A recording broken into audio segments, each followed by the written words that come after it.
And now we're out of gas. Well, no more work on the fort. Right. A little wrap. It's okay. I was tired of that project anyway. Whoa, sir, you can't be tired of it. We're just getting started, apparently. At least that's what it looks like. Right. Doesn't even look like we got started yet. We didn't even finish the front. Somehow we moved on to the back.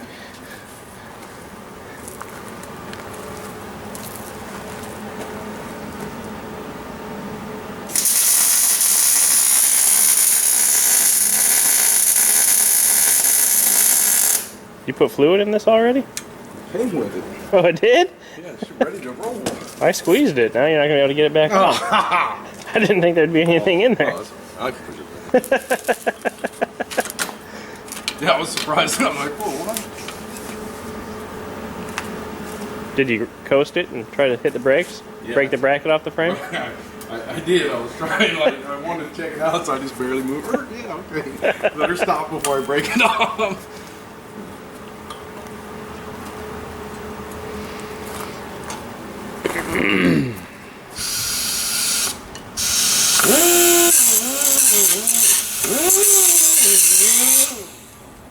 Cutting it off already, huh?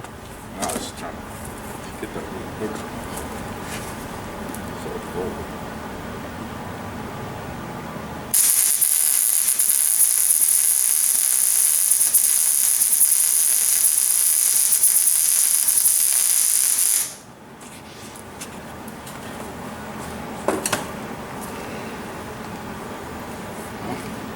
Well, now you can really test it That'll out. never work again.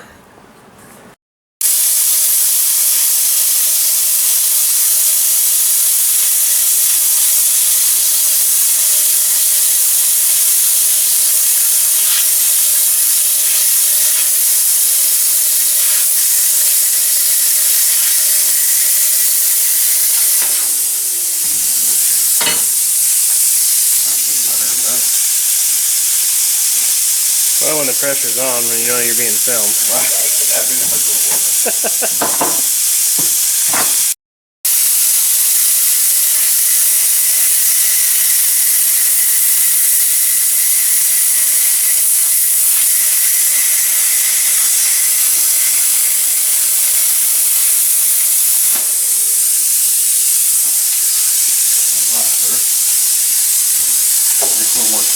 Right. Yeah. Man, I'm doing all like... Yeah, that's just break time. I'm gonna go get lunch and mow the grass.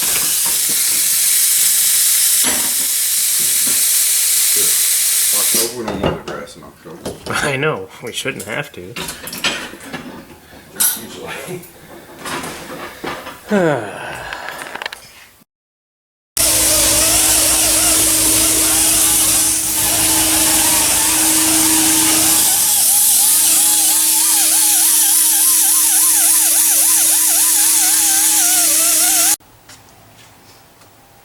So far we have the two lower length bars mocked up and tacked into place.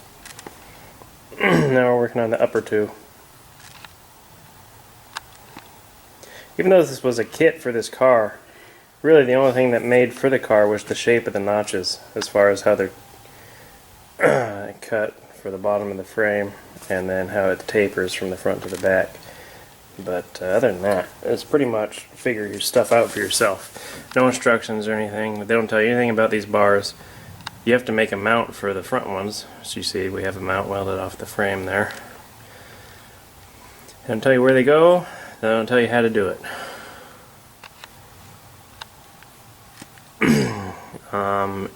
They give you mounts for the upper bars, but I think it was for the stock rear end. This is a Ford, like Ranger rear end, and so we're making our own mounts for to fit that. We made these. When I say we, I mean Jim. And you got to cut out a lot of the floor. And the upper bar mounts to the top of the frame rail here, but then it's not spaced up enough to where, like on lift, the bar is going to be here. The bar will end up hitting the frame right here if you mount it just with the little thing they give you here. So we had to make these, which are going to weld on here first, which will space the bar up to give it more clearance to the frame. By the time that's all said and done, this is well into the rear seat area, and it's going to be pretty close to the top of the bottom of the rear seat. But luckily it's in the back, so we'll have to notch the seat frame and springs and make a path in there for this bar to run. So there's lots of fun to be had here.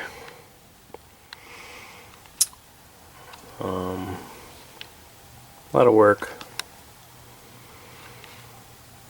So that's where we're at right now.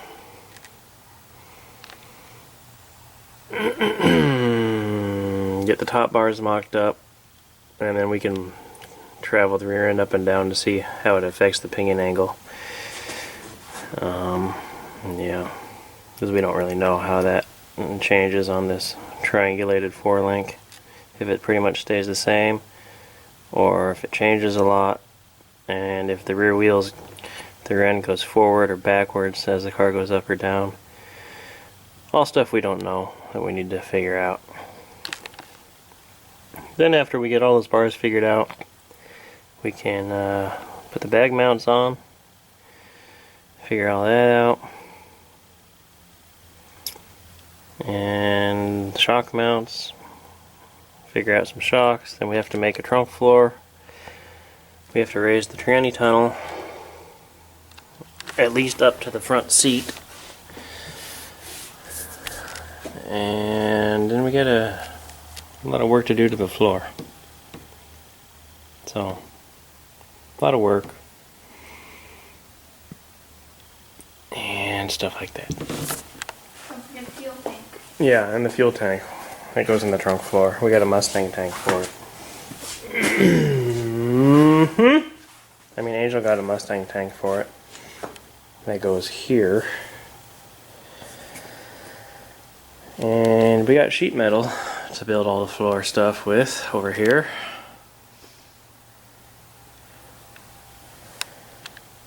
And I just wish it was done.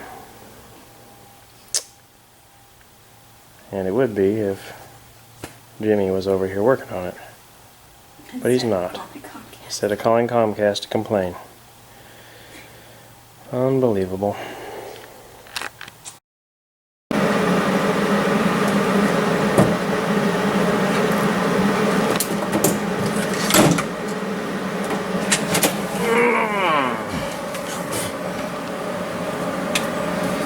So we got this side tacked in, and then Jimmy here was smart enough to realize that there's no heim joints on these bars, so with that being angled like that, it's going to want to bind when the rear end comes up. If this other side would be angled at the opposite direction, they'd be fighting each other.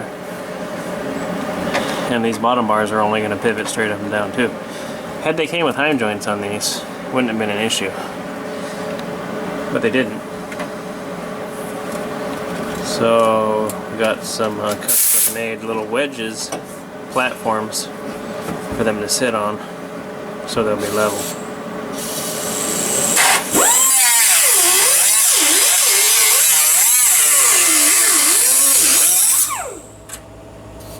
So that's what we're doing now.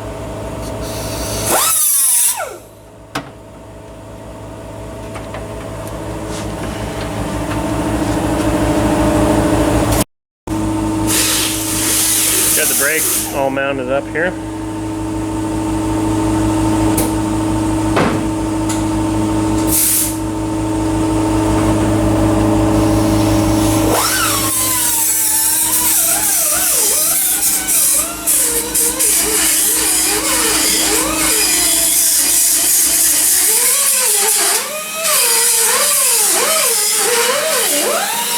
Wanted to say thanks to Gerald for selling us another project. So, Jim's working on this thing.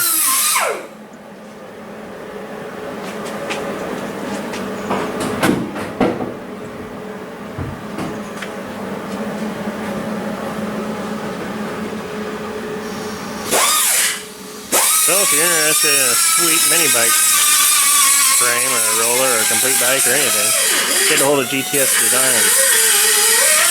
GTS Designs, not Designs. Anyway.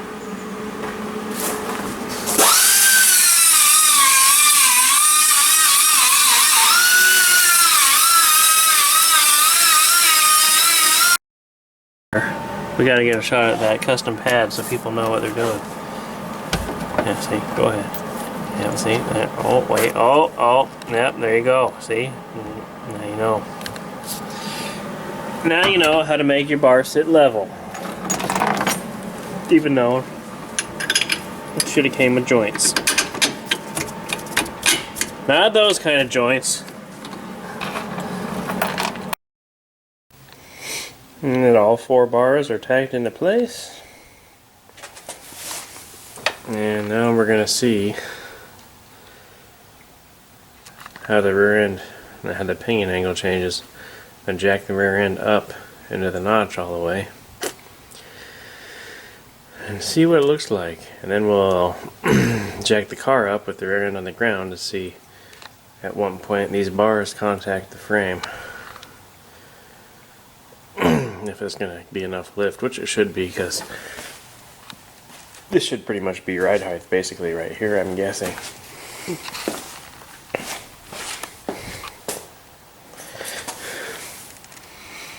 Or something like that, or a little lower.